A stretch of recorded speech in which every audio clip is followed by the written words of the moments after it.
Ya, assalamualaikum warahmatullahi wabarakatuh dan salam sejahtera bagi kita semua. Seperti biasa, saya kedatangan tamu spesial nih. Persisnya Pak Mahendra Dato, Dean of PPM School of Management. Dalam tema kali ini, khususnya urun rembuk ekspor nasional, tentu ada beberapa yang perlu disampaikan, perlu dikasih masukan dari para akademisi, termasuk tamu kita. Gimana Pak? Apa kabar Pak? Kabar baik, alhamdulillah. Gimana Sehat Mas? Pak ya? Baik. Baik Pak. Iya, iya. Pak, ini Iya. bagaimana dengan tema besar ini? Ini persisnya Kementerian Perdagangan lagi hit-hitnya nih Pak. Iya. Lagi kenceng-kencengnya supaya UMKM bisa ekspor. Iya. Menurut Bapak tema ini gimana Pak? Tema ini cocok sekali ya. Kebetulan ada Pak Menteri baru, ya, dan saya yakin beliau sudah paham dengan situasi di Indonesia ya. UMKM ini memang masih belum jadi tuan rumah di negeri sendiri, jujur saja ya. Betul, betul. Padahal itu adalah kekuatan ekonomi yang sebenarnya itu paling kuat.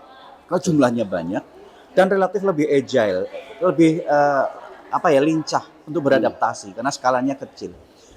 Kalau disebut UMKM bagaimana caranya bisa ekspor, dari dunia pendidikan kami melihatnya seperti ini. Kalau kita mengajari atau judulnya membina UMKM, membina itu sebenarnya adalah dua tujuannya.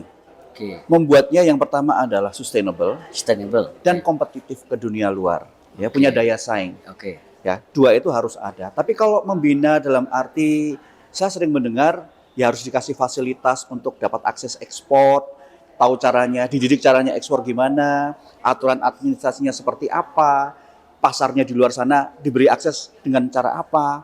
Itu sebenarnya bukan pembinaan. Itu lebih kepada fasilitasi.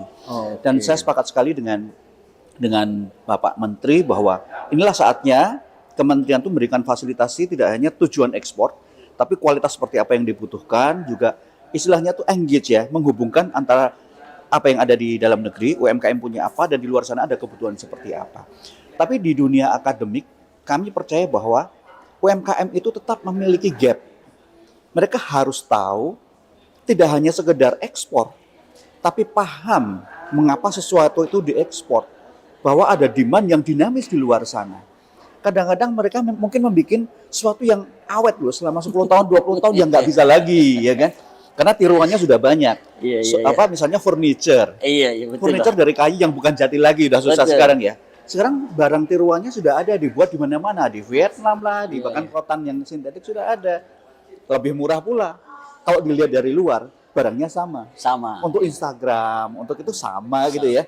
Jadi di luar sana itu sudah melihat bahwa kualitas, lalu kemutakhiran desain penting. Nah, UMKM kita itu harus kami siapkan untuk memahami dinamika itu. Bukan hanya sekedar memproduksi, kalau misalnya pabrik roti ya donat terus ya. 1 tahun, 2 tahun yang lalu, sampai 10 tahun yang lalu, 15 tahun yang lalu, donat terus. Ya nggak bisa juga. Jadi dari sisi kami ingin UMKM kita itu juga tetap belajar. Belajar tentang bagaimana mengembangkan produk, melihat pasar di luar sana juga berkembang. Jadi adaptif ya, dinamis Kira-kira begitu. Nah, Bapak kan di PPM ya Pak ya. Betul, Apalagi kami Bapak dari sebagai PPM. pimpinan. Nah ini sendiri mahasiswanya termasuk dosennya, fasilitatornya ada, inkubatornya ada Pak? Ada. Bisa ceritakan Pak? Nah, boleh. Kami kebetulan sekolah manajemen terapan. Iya, oke. Jadi banyak alumnus kami itu yang kalau nggak menjadi entrepreneur, menjadi C-level, menjadi great consultant. Nah, khusus untuk yang entrepreneur ini, kami memiliki sebuah inkubator untuk anak-anak setempat, untuk mahasiswa kami. Ya. Tapi sekarang kami besarkan lagi melalui academic venture kami membuat inkubasi untuk masyarakat yang ingin bergabung dengan kami. Ya, terutama biasanya yang bergabung adalah startup. Tidak harus yang berbau teknologi. Kadang-kadang startup itu bisa fashion, betul, bisa trading, ya. Itu kita fasilitasi. Kenapa? Karena kami percaya bahwa pendekatan kami itu yang holistik, itu membuat mereka tuh aware. Nggak cuma tahu caranya membuat sesuatu, tapi bagaimana mempertahankannya supaya tetap relevan dengan permintaan pasar. Nah, inkubasi kami itu unik, berjenjang.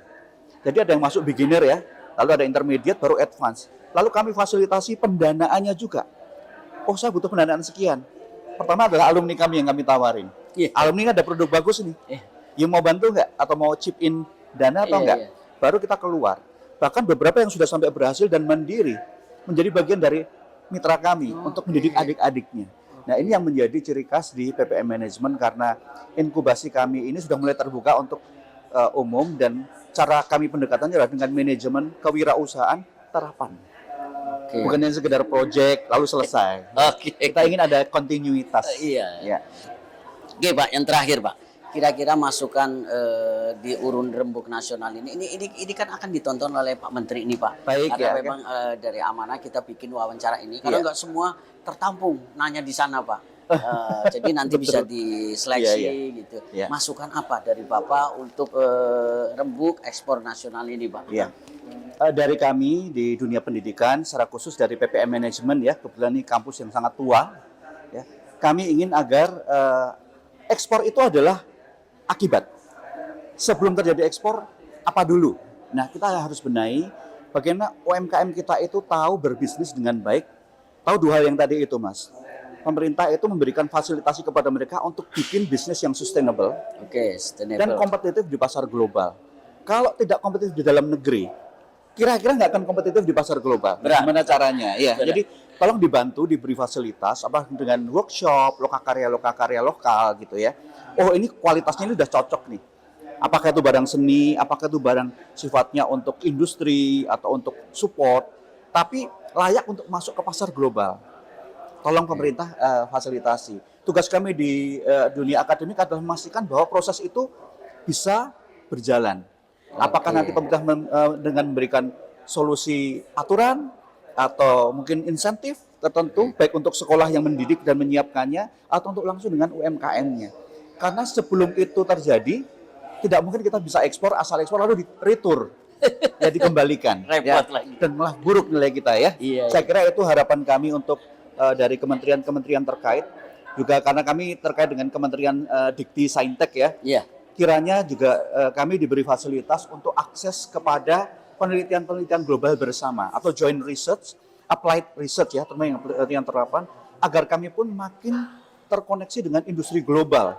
Apakah itu di China yang semuanya manufacturing, atau di Eropa yang semuanya jasa, atau di Amerika yang teknologi base. Kami perlu akses ke sana supaya kami bisa belajar. Ya, kami perlu dukungan pemerintah dan mungkin juga fasilitasi. Oke. Kira-kira seperti itu. Mas, Di ya. Kementerian Dikti penting banget nih diberi akses ya untuk bagaimana supaya bisa riset ya. Nah, termasuk di Kementerian Perdagangan dan UMKM bagaimana supaya sinergitas ya antara perguruan tinggi terutama mahasiswanya yang belajar supaya paling tidak minimal menjadi calon-calon eksportir pemula, Pak. Yes. Nah, kalau sudah menjadi eksportir pemula, kalau sudah jalan, sudah melangkah, tinggal mengembangkan. Iya. Dan yang tadi Bapak sampaikan keberlanjutan itu Keberlanjutan ya, Pak, ya, dan daya saing ya. dan daya saing, ya. terutama produk-produk yang harus upgrade terus Iya, ini betul adaptif sekali. ya Pak ya. Betul, ya. Oke, terima kasih sekali Terima Pak Mahendra. Semoga obrolan ini menjadi inovasi, menjadi Amin. penyemangat kita semua, terutama bagi para generasi-generasi Z ya, yang benar-benar mulai bergerak supaya menjadi eksportir. Iya. Akhirnya kami pamit undur diri. Salam ekspor. Salam ekspor. Ya, sukses semuanya.